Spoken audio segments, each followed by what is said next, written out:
Mga kaibigan, halina kayo sa bukid.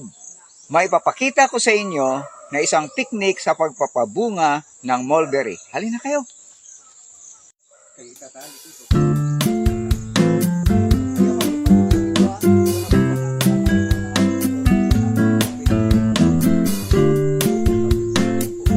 Ito na po tayo ngayon sa aking mulberry. Ito po sila. Ito po ang teknik na kakaibang teknik sa pagpapabunga ng maraming bunga sa mulberries.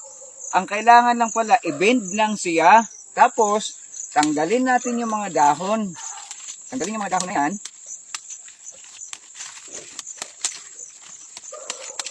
Pero hindi uubusin. Hanggang dyan lang po yan.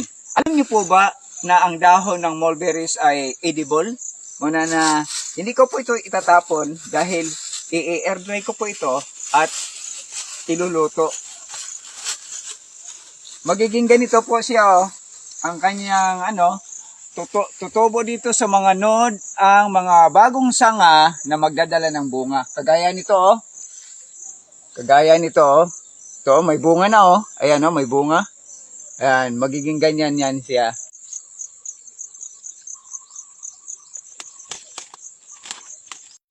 Ano pa inaantay nyo?